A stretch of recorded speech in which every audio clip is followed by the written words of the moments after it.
రేవంత్ వికృత చర్యకు నిదర్శనం ఇది. మీడియా సంస్థలన్నింటినీ తన గుప్పిట్లోకి తెచ్చుకునే దుర్మార్గం ఇది. ప్రజాస్వామ్యంలో 4 స్తంభాలు బాగుంటేనే సమాజం బాగుంటుంది. కానీ రేవంత్ రెడ్డి 4వ స్తంభమైన మీడియాను బ్లాక్మెయిల్ చేస్తున్నాడు. అసలు గుంపు మేస్త్రికి మీడియా అంటే ఎందుకంత అక్కసు, ఎందుకంత కోపం? జర్నలిస్టులను చూస్తే చెంపలు పగలగొట్టాలని అనిపిస్తుందంటూ గతంలో కక్కిన రేవంత్ ఇప్పుడు ఆ కసిని బయట పెట్టుకుంటున్నాడు. వికృత ఆనందం పొందుతున్నాడు.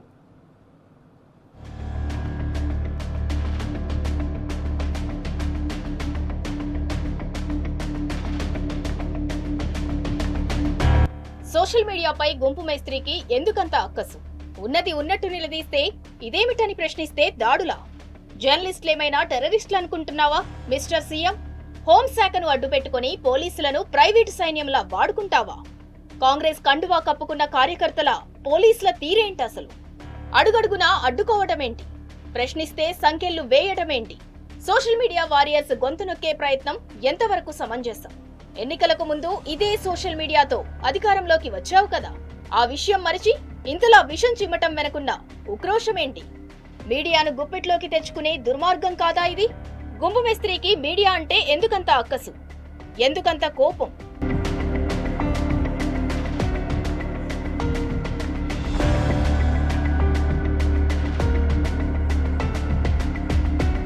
తాము స్వేచ్ఛను ఇస్తున్నామని గప్పాలు కొట్టిన రేవంత్ ఇప్పుడు ఎమర్జెన్సీని తలపించేలా నియంతలా వ్యవహరిస్తున్నాడు.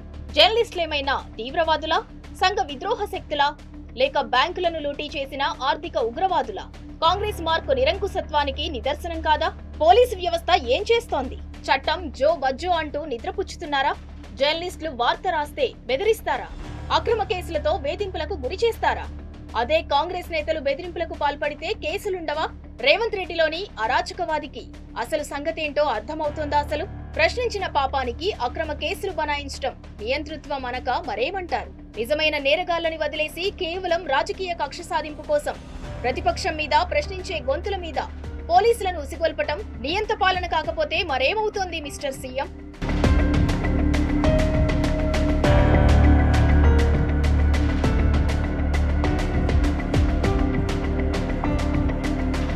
ప్రభుత్వాన్ని ప్రశ్నిస్తున్న గొంతులంటే రేవంత్ రెడ్డి ప్రభుత్వానికి భయం పట్టుకుంది. ప్రతి క్షణం ప్రజల పక్షాన అప్రమత్తంగా ఉంటూ ప్రభుత్వ వైఫల్యాలను ఎండగడుతుంటే వణికిపోతున్నాడు. అందుకే అవినీతిని ప్రశ్నిస్తూ ప్రజల సమస్యలను బయటపెడుతున్న తెలుగు స్క్రైబ్ డిజిటల్ మీడియాపై కక్ష కట్టాడు. ఎంతలా కక్ష కట్టాడంటే ప్రభుత్వ లోపాలను ప్రశ్నిస్తున్నందుకు ఏకంగా రాజద్రోహం కేసు పెట్టించాడు. నిర్వాహకుల వివరాలు అందించాలని ఎక్స్ సంస్థకు తెలంగాణ కౌంటర్ ఇంటెలిజెన్స్ సెల్ నుంచి లేఖ రాయించాడు. అందులో బిఎన్ఎస్ఎస్ అంటే భారతీయ నాగరిక సురక్ష సంహిత 2023లోని సెక్షన్ 94, చట్టవిరుద్ధ కార్యకలాపాల నివారణ సవరణ చట్టం 2008లోని సెక్షన్ 43F కింద నోటీసులిచ్చాడు. టెర్రరిస్టుల మీద మాత్రమే ప్రయోగించే చట్టాన్ని ఈరోజు జర్నలిస్టుల మీద ప్రయోగించాలనే కుట్ర తెలంగాణలో రేవంత్ రెడ్డి గారు చేస్తున్నారు.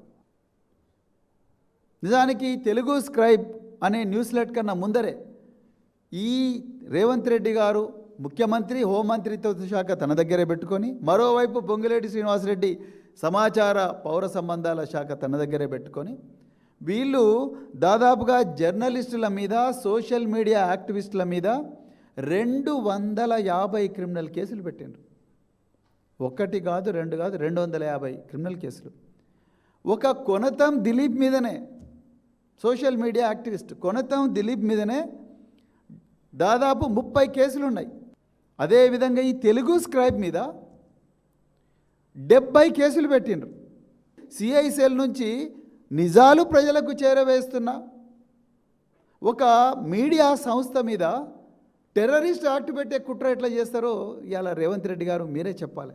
యూఏపీఏ అంటే అన్లాఫుల్ యాక్టివిటీస్ ప్రివెన్షన్ యాక్ట్ కింద తమ సమాచారాన్ని తెలంగాణ పోలీసులు సేకరించాలని చూడటం తెలుగు స్క్రైబ్ బృందాన్ని తీవ్ర దిగ్భ్రాంతికి గురిచేసింది. ప్రధానంగా ఉగ్రవాదం, దేశ సార్వభౌమత్వానికి, సమగ్రతకు ముప్పు కలిగించే చర్యలను అరికట్టడానికి ఉద్దేశించిన ఈ చట్టాన్ని ప్రయోగించటంపై నివ్వెరపోయింది. రేవంత్ రెడ్డి ప్రభుత్వాన్ని ప్రశ్నించే గొంతులను నొక్కేయటానికి అనేక ప్రయత్నాలు చేసిన తర్వాత ఇప్పుడు అత్యంత కఠినమైన ఉపా చట్టాన్ని ప్రయోగించటం తాజా ఎత్తుగడగా కనిపిస్తోంది. మన్నె క్రిషాంక్ అని బీఆర్ఎస్లో సోషల్ మీడియా యాక్టివిస్ట్ కోఆర్డినేటర్ అక్రమంగా అరెస్ట్ చేసి ఆయన భార్య మీద కూడా ఈ కాంగ్రెస్ వాళ్ళందరూ కూడా విపరీతంగా సోషల్ మీడియా వేదికగా దాడులు చేస్తూ ఉన్నారు. అంటే మీరు ఆలోచించండి, ఎంత మతి భ్రమించిన ముఖ్యమంత్రి ఏ విధంగా పోలీస్ వ్యవస్థను వాడుకుంటా ఉన్నాడు. మేము ఆ రోజు కూడా ఇదే వేదికగా చెప్పినాం, అయ్యా నువ్వు సీక్రెట్గా ఉండాల్సిన సంస్థలను బజారుకి ఇడుస్తూ ఉన్నావు. ట్యాపింగ్ అదే కదా, ట్యాపింగ్ ఏ వ్యవస్థ చేస్తుంది, వాళ్ళెవరు, ఆ అధికారులు ఎవరు, ఆ సంస్థలు ఏవని మీరే బయట పెట్టినరు. రిమాండ్ షీడీలు అంతా కూడా ఆ సంస్థల పేర్లు చెప్పినరు.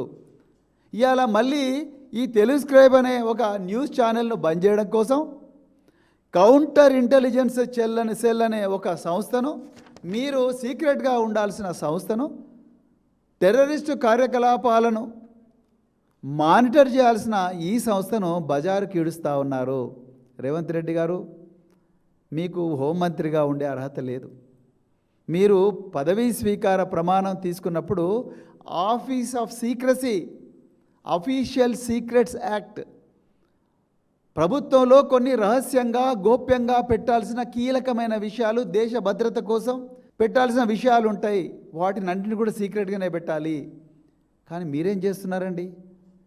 ఒక్క తెలంగాణే కాదు, ఆంధ్రప్రదేశ్కు సంబంధించిన వార్తలను కవర్ చేస్తూ అత్యంత ప్రజాదరణ పొందిన social media news platform Telugu scribe ప్రజల పక్షాన వార్తలను అందిస్తున్నందుకే తెలంగాణ కాంగ్రెస్ ప్రభుత్వం లక్ష్యంగా చేసుకుంది. ఒకవైపు రాహుల్ గాంధీ రాజ్యాంగ ప్రతిని పట్టుకుని రాజ్యాంగబద్ధమైన పాలన గురించి ప్రసంగాలు చేస్తుంటే, మరోవైపు రేవంత్ రెడ్డి నేతృత్వంలోని తెలంగాణ కాంగ్రెస్ ప్రభుత్వం భావ ప్రకటన స్వేచ్ఛ వంటి ప్రాథమిక హక్కులను కాలరాయటం దారుణం. ఇది ఇందిరాగాంధీ నాటి ఎమర్జెన్సీ కాలం పరిస్థితులను గుర్తుకు తెస్తోందనటంలో సందేహమే లేదు. నోరు నొక్కేయాలన్న రేవంత్ దుర్మార్గపు ప్రయత్నంపై మీడియా లోకం భగ్గుమంటోంది. ఎన్ని బెదిరింపులకు పాల్పడినా ప్రశ్నించే గొంతులను నొక్కగలరా? ఇలా మీ రాహుల్ గాంధీ ఏం చెప్పిండు? రాహుల్ గాంధీ ఇక చూడండి, రాహుల్ గాంధీ మణిపూర్లో Tripura is burning, pointing out that Tripura is burning is a call for corrective action, but BJP's favorite corrupt tactic is shooting the messenger. Truth can't be silenced by UAPA అని చెప్పి రాహుల్ గాంధీనే, మీ సీనియర్ నాయకుడు రాహుల్ గాంధీనే UAPA కరెక్ట్ కాదు అని చెప్పి tweet చేసిండు. మరి రాహుల్ గాంధీకి ఒక రూలు, రేవంత్ రెడ్డికి ఇంకో రూల్ ఉంటుందా? ఎస్సీ ఎస్టీ యాక్ట్ పెట్టినా, ఐటీ యాక్ట్ పెట్టినా నిజాలే రాస్తున్నారు కాబట్టి ఏం చేయలేకపోతున్నామని ఇలాంటి చట్టాలను ప్రయోగిస్తున్నట్టున్నారు. కొనతం దిలీప్ సోషల్ మీడియా యాక్టివిస్టుల మీద ఇలాంటి చట్టాన్ని ఉపయోగించి వాళ్ళని చంపాలని చూస్తున్నారా అని BRS general secretary RS Praveen Kumar అందుకే నిలదీశారు. ఈ యాంటీ టెర్రర్ లా కింద ఎవరెవరిని పంపించినరా అంటే ఇంతవరకు వరవర్రావు, అదేవిధంగా కోబట్ గాంధీ, స్టాన్ స్వామి, ఒక జెసూట్ ప్రీస్ట్, ఆదివాసీల కోసం జీవితాంతం పోరాడి 84 సంవత్సరాల వయసున్న స్టాన్ స్వామిని జైల్లో పెడితే 7-8 సంవత్సరాలు పెడితే ఆయన చచ్చిపోయాడు జైల్లోనే. స్టాన్ స్వామి. ప్రొఫెసర్ జిఎన్ సాయిబాబా, ఒక ప్రొఫెసర్ ఢిల్లీ యూనివర్సిటీలో, ఆ ఢిల్లీ యూనివర్సిటీలో జేఎన్యూలో ఆ ప్రొఫెసరు, ఆయనను 10 సంవత్సరాలు ఇదే యాంటీ టెర్రర్ లా UAPA కింద పెడితే ఆయన చచ్చిపోయాడు. అంటే మీరు కొనతం దిలీప్ను చంపాలనుకుంటున్నారా, లేకపోతే జర్నలిస్టులను చంపాలనుకుంటున్నారా, ఈ సోషల్ మీడియా యాక్టివిస్టులను చంపాలనుకుంటున్నారా? అంటే మీరు ఎస్సీ ఎస్టీ యాక్ట్ పెడితే వీళ్ళు నిజాలే రాస్తున్నారు, మీరు ఐటీ యాక్ట్ పెడితే నిజాలే రాస్తున్నారు, మీ ప్రభుత్వ అక్రమాలను ఎండగడతా ఉన్నారు, మీరు వ్యవస్థీకృత నేరాల యాక్ట్ పెడితే కూడా వీళ్ళు వాళ్ళ పోరాటం ఆపుతలేరు, మీ ఆగడాలను బయటికి తీసుకొస్తున్నారు, ఇవన్నీ ఇంటలేరని చెప్పి టెర్రర్ యాక్ట్ పెట్టి వీళ్ళని ఖతం చేయాలని చూస్తున్నారా? స్టాన్ స్వామిలాగా, వరవర్రావులాగా, లేకపోతే వీళ్ళందరు జైల్లోనే ఉండాలని ప్రయత్నం చేస్తున్నారు. దాదాపు ఏది ఈ దేశంలో 25,000 మందిని ఇది కేసులలో పంపించారు UAPA కింద. చూస్తేనేమో కన్విక్షన్ పర్సెంటేజ్ 2%. ముంబై పేలుళ్ల సమయంలో ఉగ్రవాదుల నుంచి ప్రజలను కాపాడటానికి తెచ్చిన చట్టం ఇది. ఇందులో ఏ చట్టంలో లేని పవర్లు పోలీసులకు ఉంటాయి. ప్రభుత్వ అక్రమాలను అన్ని ఆధారాలతో తెలుగు స్క్రైబ్ అనే సంస్థ బయటపెట్టింది కాబట్టే తట్టుకోలేక యాంటీ టెర్రరిజం చట్టం ద్వారా అక్రమ కేసులు పెడుతున్నాడని ఆర్ఎస్ ప్రవీణ్ కుమార్ ఒక మాజీ పోలీస్ అధికారిగా తన అనుభవాన్ని రంగరించారు. ఈ ముఖ్యమంత్రి 83 కేసులు పెట్టుకున్న ముఖ్యమంత్రి నిజాలు చెప్తున్న పత్రికల నోరు మూయించాలని చెప్పి లాస్ట్కు ఈ టెర్రర్ యాక్ట్ను కూడా పెడుతుంటే మీరు ఎట్లా యాక్సెప్ట్ చేస్తున్నారు? ఇదే నా ప్రశ్న మీ అందరికి కూడా. రాజ్యాంగం ఆర్టికల్ 19 స్వేచ్ఛగా మాట్లాడుకోవచ్చనే హక్కు ఇచ్చింది. రాజ్యాంగం స్వేచ్ఛగా మాట్లాడుకోవాలని హక్కు ఇచ్చింది. 19(1) చాలా క్లియర్గా చెప్తుంది. 19(1) క్లాస్ G ఏం చెప్తుంది? ఈ దేశంలో జర్నలిస్ట్ పని ఎవరైనా చేసుకోవచ్చు. జర్నలిస్టులు ఈవెన్ టెర్రరిస్టులను కూడా ఇంటర్వ్యూ చేయొచ్చు, మావోయిస్టులను ఇంటర్వ్యూ చేయొచ్చు, తీవ్రవాదులను ఇంటర్వ్యూ చేయొచ్చు. వాళ్ళు ఎక్కడ, వాళ్ళకి ఆ సోర్సు ఎక్కడి నుంచి వచ్చింది, వాళ్ళు ఎక్కడికి ఆ సమాచారం వచ్చింది, వాళ్ళు ఏ విధంగా ఇదంతా ఇన్వెస్టిగేషన్ చేశారు అనేది జర్నలిస్టులకే తెలవాలి, మిగతా వాళ్ళకి తెలియదు. నిజాన్ని నిర్భయంగా జర్నలిస్టులు చెప్పొచ్చు. మరి అలాంటి పత్రికల మీద మీరు టెర్రర్ యాక్ట్ పెట్టడం ఏంటి? రేవంత్ రెడ్డికి భయం మొదలైంది కాబట్టే ఇంతటి ఉక్రోషాన్ని చూపెడుతున్నాడు. కాళేశ్వరం ప్రాజెక్టు విషయంలో హైకోర్టు తలంటడంతో పాటు బీఆర్ఎస్ పార్టీకి వస్తున్న మైలేజీని చూసి తట్టుకోలేకపోతున్నాడు. అందుకే ఈ పిచ్చి వేషాలు, పిచ్చి పనులు. ఏమైనా చేస్తాం, మమ్మల్ని ప్రశ్నించొద్దంటే ఎలా కుదురుతోంది రేవంత్ రెడ్డి? ఇది ప్రజాస్వామ్యం. బరాబర్ అడుగుతారు, బరాబర్ నిలదీస్తారు. తప్పేముంది? చేసేది తప్పు కానప్పుడు గుంపు మేస్త్రికి ఇంత ఉక్రోషం ఎందుకు, ఇంత ఆక్రోశం ఎందుకు? ప్రశ్నించే గొంతులపై ఉక్కుపాదం మోపడాలు ఎందుకు? ప్రముఖ సామాజిక మాధ్యమం తెలుగు స్క్రైబ్ మీద దాష్టీకం చూస్తుంటే తనకు వ్యతిరేకంగా వార్తలు రాసేవారిని భయపెట్టడానికే రేవంత్ ఇలా వ్యవహరిస్తున్నాడన్నది నిజం.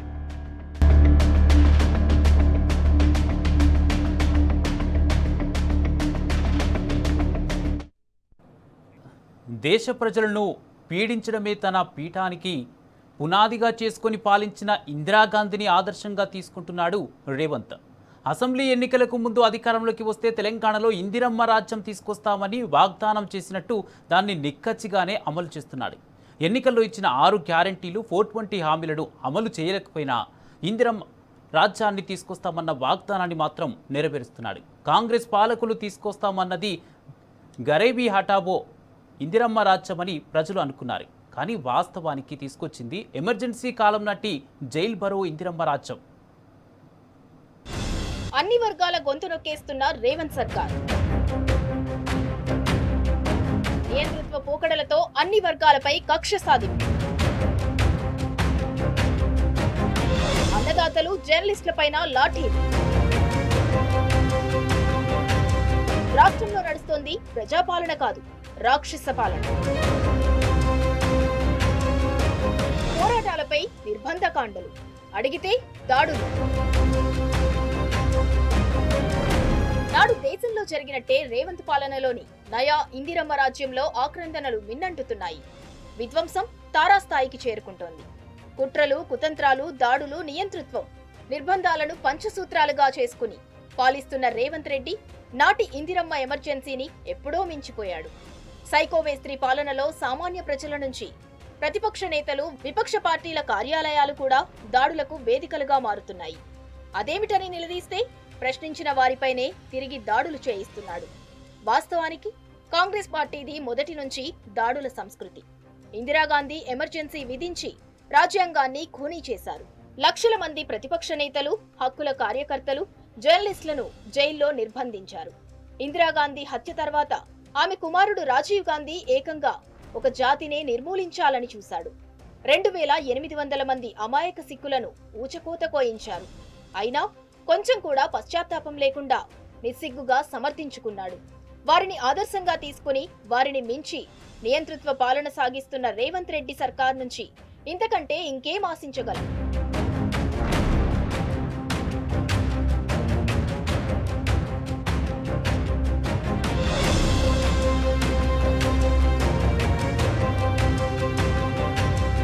రేవంత్ పాలనలో పోలీసుల నిర్బంధకాండ నిత్యకృత్యమైంది. నిరుద్యోగ, ఉద్యోగ వర్గాలను గడప దాటకుండానే అరెస్ట్ చేయటం ఒక వంతైతే, రోడ్ల మీదకు వచ్చిన వారిని నిర్దాక్షిణ్యంగా ఈడ్చుకుంటూ పోలీసు వాహనాలు ఎక్కించి ఠాణాలకు తరలించటం మరో వంతు. 2.5 ఏళ్లలోనే రాష్ట్రమంతా ఆగమైంది.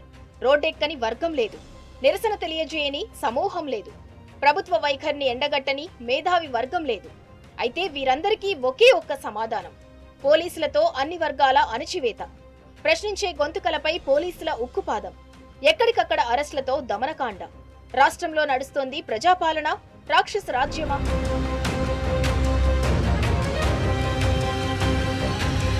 10 ఏళ్లు ప్రశాంతంగా ఉన్న తెలంగాణ నిర్బంధ తెలంగాణగా మారటానికి ఎంతో సమయం పట్టలేదు.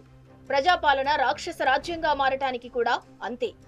పొట్టకూటి కోసం ఆటో నడుపుకునే ఆటో డ్రైవర్లు, బడిపిల్లలకు ముద్ద పెట్టే మధ్యాహ్న భోజన కార్మికులు, అన్నింటా తామున్నామని ఆపన్నహస్తం అందించే ఆశా వర్కర్లు, ఇంటింటా వెలుగులు నింపే విద్యుత్ కార్మికులు, భావి భారత పౌరులను తీర్చిదిద్దే టీచర్లు, పాలనను పదిలం చేసే సర్పంచులు, పట్నాన్ని అద్దంలా ఉంచే జీహెచ్ఎంసీ కార్మికులు, ప్రజా సమస్యలపై గళాన్ని వినిపించే జర్నలిస్టులు, బీఆర్ఎస్ నాయకులు, ఇంకా భాషా పండితులు, డిఎస్సి అభ్యర్థులు, గ్రూప్ 1, గ్రూప్ 2 ఉద్యోగార్థులు, పంచాయతీ కార్మికులు, సిఆర్పీలు, ఇలా చెప్పుకుంటూ పోతే కాంగ్రెస్ సర్కార్ పాలనలో పోలీసుల అణచివేతకు గురవ్వని వర్గం లేదు.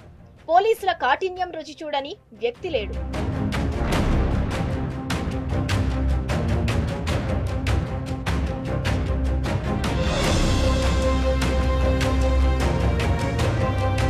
ఒక్కొక్క వర్గం అనేక చోట్ల తమ డిమాండ్ల కోసం పోరాటం చేసింది.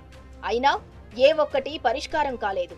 రోడ్డెక్కితే అరెస్టులు, రోడ్డెక్కుతారని అనుమానం వచ్చినా ఇళ్లలోకి చొరబడి మరీ గృహ నిర్బంధం, రైతులు, జర్నలిస్టులు అని కూడా చూడకుండా దాడులు జరిగాయి. రేవంత్ పాలనా పగ్గాలు చేపట్టిన నాటి నుంచి రాష్ట్రంలో దాడుల సంస్కృతి విపరీతంగా పెరిగిపోయింది. రైతు రుణమాఫీ పూర్తయిందో లేదోనని తెలుసుకునేందుకు సీఎం సొంత గ్రామం కొండారెడ్డిపల్లికి వెళ్లిన 2 మహిళా జర్నలిస్టులపై దుశ్శాసన పర్వానికి తెరతీశారు. అయినా రేవంత్ ఖండించలేదు. ఒకవేళ రుణమాఫీ పూర్తి చేసి ఉంటే ఆడబిడ్డలను సాదరంగా ఆహ్వానించి కాంగ్రెస్ నాయకులే దగ్గరుండి అన్ని వివరాలు చెప్పుండేవారు. పూర్తి కాలేదు కాబట్టే వారిపై దాడులకు తెగబడ్డారు. అదే గ్రామ మాజీ సర్పంచ్ ఒకరు రేవంత్ సోదరుల అరాచకాలకు బలయ్యారు. ఇలా చెప్పుకుంటూ పోతే రేవంత్ రెడ్డి పాలనలో జరిగిన దాడులు, దారుణాలకు అంతే లేదు.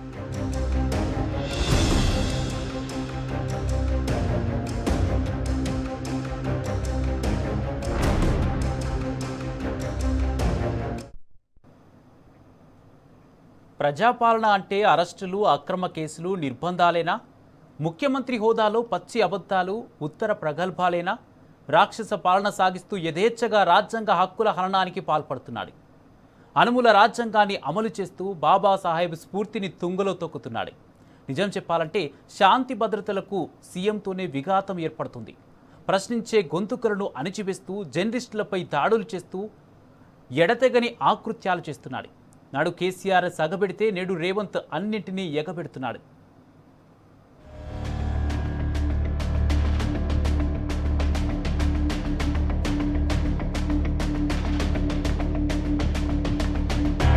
అలవిగాని హామీలు, అబద్ధాలతో కాంగ్రెస్ దగా చేస్తోంది. 2.5 ఏళ్ల పాలనలో ఎన్నో రాజ్యాంగ వ్యతిరేక నిర్ణయాలు తీసుకున్నాడు సీఎం రేవంత్. రాజ్యాంగ హక్కులను కాలరాస్తున్నాడు. రాహుల్ గాంధీ రాజ్యాంగాన్ని చేతిలో పట్టుకుని తిరుగుతుంటే రేవంత్ తెలంగాణలో అందుకు విరుద్ధంగా వ్యవహరిస్తున్నాడు. ప్రజాపాలన ముసుగులో నియంత పాలన సాగిస్తున్నాడు. అత్యున్నత పదవిలో ఉండి అరాచకాలు చేస్తున్నాడు. శాంతి భద్రతలను పరిరక్షించాల్సింది పోయి ప్రజలను భక్షిస్తున్నాడు. రాష్ట్రంలో అన్ని వర్గాలపై దాడులు చేస్తూ రాజ్యాంగ విలువలను సమాధి చేస్తున్నాడు.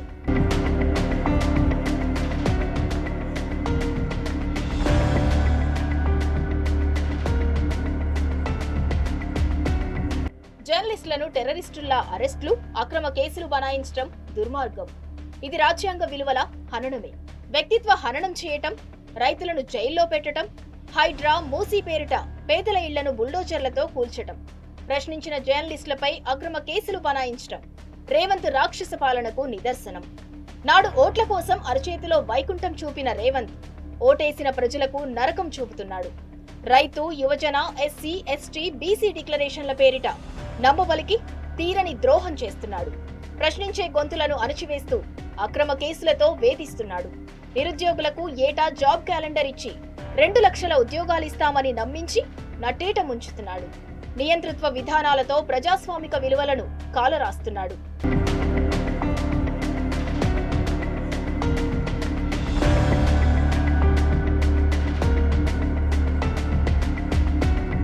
రాజ్యాంగం ఎంత గొప్పదైనా దాన్ని అమలు చేసే వారిలో చిత్తశుద్ధి లేకపోతే ప్రయోజనం శూన్యం. ప్రస్తుతం కేంద్రంలోని బీజేపీ, రాష్ట్రంలోని కాంగ్రెస్ ప్రభుత్వాలు పోటీపడి రాజ్యాంగ విలువలను మంటగలుపుతున్నాయి. మతాల మధ్య చిచ్చు పెడుతున్న బీజేపీ ఓవైపు, రాజ్యాంగాన్ని పరిహపిస్తున్న కాంగ్రెస్ మరోవైపు దేశానికి పెనుముప్పుగా మారాయి. రెండు జాతీయ పార్టీల కబంధ హస్తాల నుంచి రాష్ట్రాన్ని, దేశాన్ని కాపాడుకోవటం కోసం మరో పోరాటానికి సిద్ధం కావాల్సిన సమయం వచ్చేసిందనే అనిపిస్తోంది.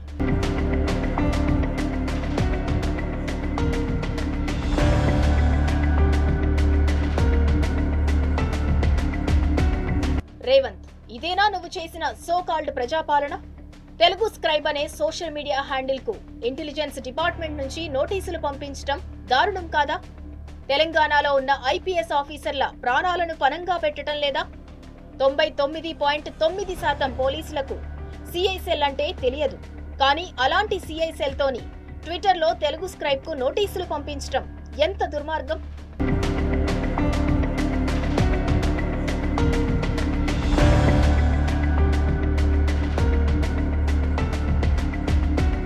ఈ ఘటన ప్రజాస్వామ్యాన్ని ఖూనీ చేసే విధంగా లేదా? మీడియా స్వేచ్ఛను అణగదొక్కేందుకు కాంగ్రెస్ ప్రభుత్వం రాక్షస పాలన కొనసాగిస్తోందని చెప్పడానికి ఇంతకంటే ఉదాహరణ ఇంకేం కావాలి? అధికార బలంతో పోలీసులను మీడియాపై ఉసిగొల్పడం గర్హనీయమైన చర్య. జర్నలిస్టులపై అక్కసుతో పోలీసులు ఓవర్ యాక్షన్ చేయటం, డేటాను స్వాధీనం చేసుకోవటం మీడియా స్వేచ్ఛను కాలరాయటమే. రేవంత్ రెడ్డి నిరంకుశ నియంతృత్వ పాలనలో జర్నలిస్టులకు దక్కుతున్న గౌరవం ఇదేనా?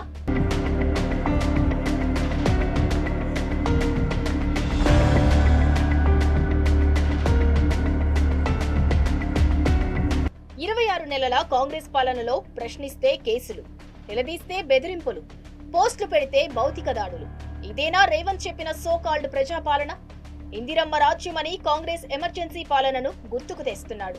ఆర్టీసీ సమ్మె, కార్మికుల ఆత్మ బలిదానాలు, ఫీజు రియంబర్స్మెంట్ లేదు, ఆరోగ్యశ్రీ సేవల రద్దు, యూరియా కొరత, అంగన్వాడీ వర్కర్ల, రేషన్ డీలర్ల ఆందోళనలు, ఇలా అన్ని వర్గాలపైన రేవంత్ రెడ్డి నియంతృత్వంతో వ్యవహరిస్తున్నాడు. కంపెనీలతో ముడుపులు కలెక్ట్ చేయటం, దోచుకుని ఢిల్లీకి పంపించడమే రేవంత్ రెడ్డి ఏకైక పనిగా సాగుతోంది. ఇంత అరాచకాలు రాష్ట్రంలో నడుస్తుంటే ఎందుకు తమాషాలు? అసలు ఇప్పటిదాకా రేవంత్ చేసిన ఒక్క ప్రజా ఉపయోగ పని ఏదైనా ఉందా? అసలు పదవులు శాశ్వతం కాదని రేవంత్ రెడ్డి కనీసం ఇప్పటికైనా గుర్తుపెట్టుకుంటారా?